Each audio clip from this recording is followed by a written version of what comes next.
रामकृष्ण हरी. आपण वारकरी संप्रदायाचा इतिहास बघत असताना जगद्गुरू तुकाराम महाराज व तुकाराम महाराजांचे शिष्य संत निळोबाराय यांचा कालखंड बघत आहोत.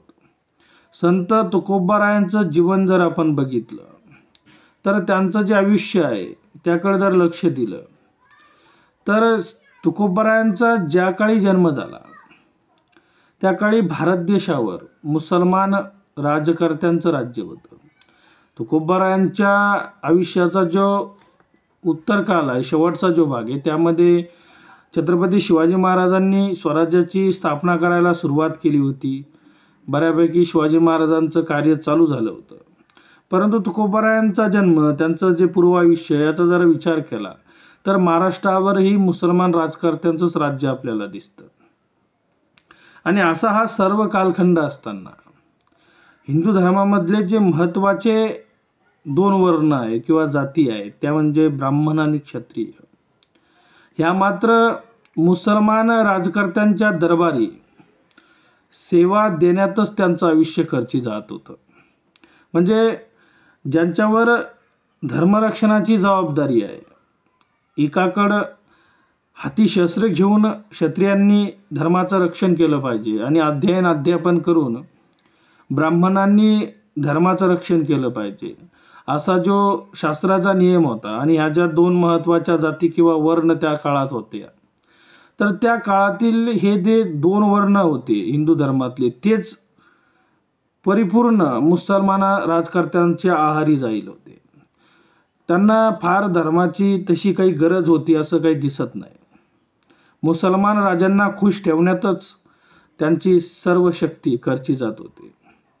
आणि अशा कालखंडामध्ये तुकोबारायांचा जन्म झाला आणि त्यानंतर छत्रपती शिवाजी महाराजांचा त्यांच्या उत्तर आयुष्यामध्ये कार्यसुद्धा चालू झालं. आणि नंतर मात्र शिवाजी महाराजांनी महाराष्ट्रामध्ये स्वराज्याची स्थापना केली वगैरे, हा नंतरचा कालखंड आहे. पण सुरुवातीला मात्र तुकोबारायांच्या जीवनकार्याचा जो भाग आहे त्यामध्ये मात्र इस्लामिक राजकर्त्यांचाच प्रभाव आपल्या महाराष्ट्रावर दिसतो. तर तुकोबारायांच्या कार्याचा विचार केला तर आपल्याला असं दिसतं की हा जो हिंदू धर्माच्या जो प्रचंड अशी हानी त्या कालखंडामध्ये झाली होती, ती हानी भरून काढण्याचं काम तुकोबारायांनी भजन कीर्तनाच्या माध्यमातून केलेलं आपल्याला दिसतं. कीर्तनाद्वारे लोकांना जागृत करण्याचं आणि आपल्या धर्माला जे ग्लानी आली होती किंवा आपल्या धर्माचं जे पतन होत चाललं होतं त्यामध्ये सुधारणा घडवून आणण्याचं काम तुकोबारायांनी केलेलं दिसतं. तुकोबारायांनी अनेक अभंग त्या ठिकाणी त्या कालखंडामध्ये रचलेले दिसतात. त्यांनी पुष्कळशी अभंग रचना केली. पैकी सध्या सुमारे 4,500 अभंग त्यांचेच म्हणून त्यांच्या नावावर प्रसिद्ध आहे. तर फडावर माळ्याची व गंगू काकांची अशा 2 पाठांच्या गाथा मानल्या जातात व बाकीचे अभंग क्षेपक समजतात. आणि त्यांनी अभंगासोबत पुष्कळ कीर्तनाच्या माध्यमातून सुद्धा आपली समाज जागृती केली आणि आपल्या हिंदू धर्मातील लोकांना जागृत करण्याचं काम केलं. तर त्या काळाचा आपण नीट विचार जर केला तर परकीय राज्यात संघटना करणे आवश्य व म्हणून त्यांनी सकळांशी येथे हाय अधिकार अशा भजन मार्गावर जोर दिला. तुकाराम महाराजांना धर्माचे यथार्थ स्वरूप सांगण्याकरिता अतिशय तीक्ष्ण भाषा वापरावी लागली. पारतंत्र्यातील विनायक स्वास्थ्यात धर्मातही कीड उत्पन्न होते. धर्माच्या नावावर पोट भरणारे कानफाटे, मलंग, डोईफोडे, गोसावी, मानभाव आणि शाक्त याजवर तुकाराम महाराजांनी अतिशय कोरडे ओढले आहेत. स्वतः महाराजांना आपणास फार तीक्ष्ण बोलावे लागले याची जाणीव होती. तीक्ष्ण उत्तरे हाती घेऊनी बाण फिरे, निंदावे हे जग ऐसा अंगा आला भाग. तुकोबारायांचे असे अनेक प्रमाण आपल्याला तुकाराम महाराजांच्या अभंगामध्ये दिसतात. इहलोकी कीर्ती व परलोकी हित ज्याच्यात आहे अशा भगवत प्राप्तीचा पंढरपूरचा संप्रदाय त्यांनी वाढविला.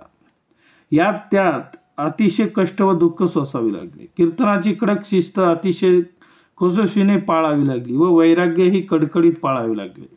उच्च जाती व मंत याचकडून त्यांची छळवणूक झाली. प्रपंचाचे तर खोबरेच झाले, पण हे सर्व सोसूनही त्यांनी हरिभजनाने हे सर्व जग प्रकाशित केले. ते आपले स्वतःचे कार्य सांगतात. संसाराच्या नावे घालून या शून्य वाढता हा पुण्य धर्म केला. तुकाराम महाराज म्हणतात, हरिभजने हे ढवळलेले जग चुकविला लाग कडी काळाचा. तुकाराम महाराज मनुष्याची स्थिती व अधिकार पाहून उपदेश करीत व परमार्थही डोळे उघडून करावयाचा सांगत. अधिकार तैसा करू उपदेश, सोहे ओझे त्या सतेची देव. सुखे करावा संसार, न सडावे दोन्ही बार. दया क्षमा घर चोजवीत येथील. परमार्थ करताना ते निक्षून सांगतात. शुद्ध कसोनिया पहावे, तरी रंगा न भुलावे. तुकाराम महाराजांच्या वेळेसही आषाढी कार्तिक या दोन्ही वाऱ्या मोठ्या प्रमाणे भरत असत. आषाढी निकट आला कार्तिकीचा हाट, पुरे दोन्हीच बाजार, न लगे अनेक व्यापार. दोन्हीच हाट भरले घनदाट, अपार मिळाले वारकरी रे. तात्पर्य, तुकाराम महाराजांनी अशा रीतीने या कीर्तन भक्तीचा कळस करून लोकास भजन कीर्तनाचा संप्रदाय घालून दिला. महाराष्ट्रात जो वारकरी संप्रदाय इतका पसरला ते बहुतेक तुकाराम महाराजांच्या पुण्याईचेच फळ होय. वारकरी संप्रदायात तुकाराम महाराजांचे महत्त्व काय आहे हे कळण्याची बरीच गमकेही आहेत. बहुतेक सर्व कीर्तने त्यांच्याच अभंगावर होतात. एखाद्या पदावर कथेकाराने कीर्तन केल्यास त्याचा शेवट तरी निदान तुकोबांच्याच ह्याची दान देगा देवा या प्रसिद्ध अभंगाने होतो व जी संत भजने होतात ती श्री ज्ञानोबा तुकाराम अगर ज्ञानोबा माऊली तुकाराम अशी होतात. म्हणजे ज्ञानदेवाच्या जोडीस एकदम तुकारामच येतात. इतकी मोठी चिरकाल टिकणारी कामगिरी आपल्या अभंगाद्वारे तुकाराम महाराजांनी केली. आजही तुकाराम महाराजांचे अभंग हजारो लोकांस भवदुःख विसरण्यास लावून भगवत सुखाचा आस्वाद घेण्यास प्रवृत्त करीत आहेत. बहिणाबाई या तुकाराम महाराजांच्या शिष्यांपैकी एक श्रेष्ठ शिष्या होत्या.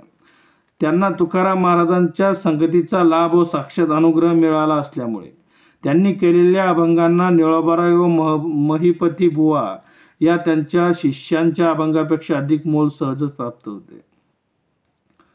तुकाराम महाराजांना बाबाजी चैतन्यापासून झालेला अनुग्रह बहिणाबाईंनी ज्या अभंगात वर्णन केला आहे त्याची माहिती खुद्द तुकाराम महाराजांपासून त्यांना मिळाली असल्याचा संभव आहे. त्यांची समाधी शिरूर गावी आहे.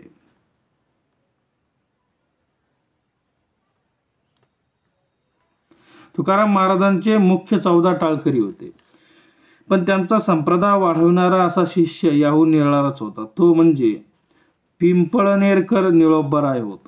पिंपळनेरकर हे नगर जिल्ह्यात आहेत. पिंपळनेर हे नगर जिल्ह्यात आहे, पण पुणे जिल्ह्यात असणाऱ्या शिरूर गावी त्यांचा जन्म झाला. ते जातीचे ब्राह्मण होते व काही कालपर्यंत कुळकर्णीपणा चालित होते.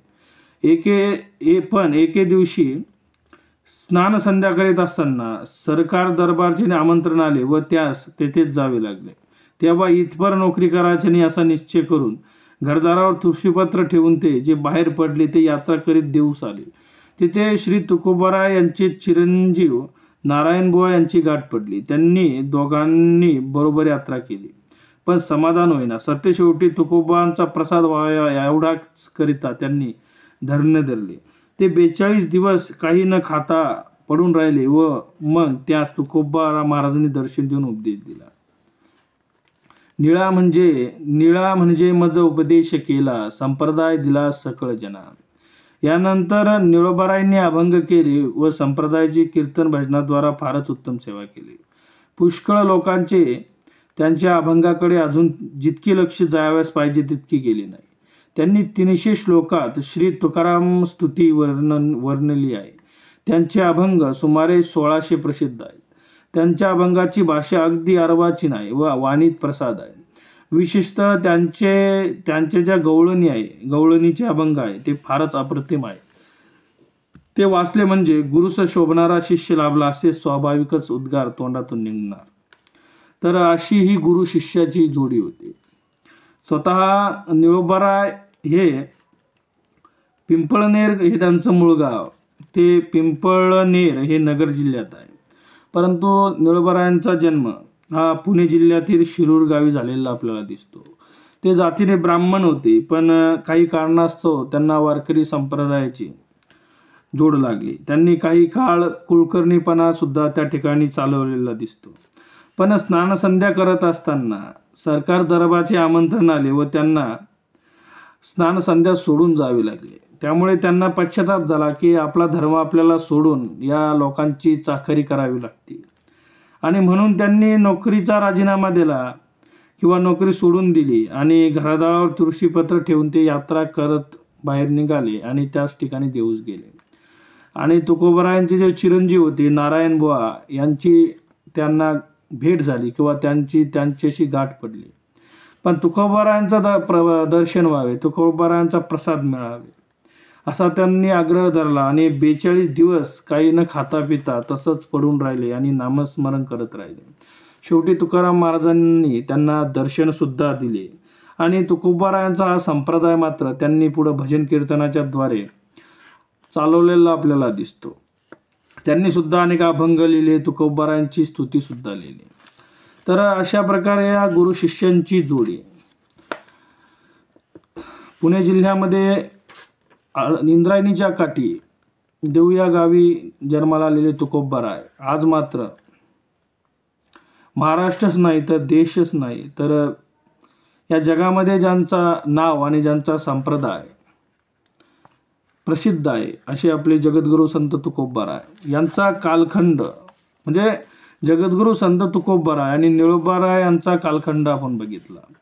पण तुकोबारायांच्या नंतर किंवा निळोबारायांच्या नंतर आपल्या वारकरी संप्रदायामध्ये काय काय घडामोडी घडल्या.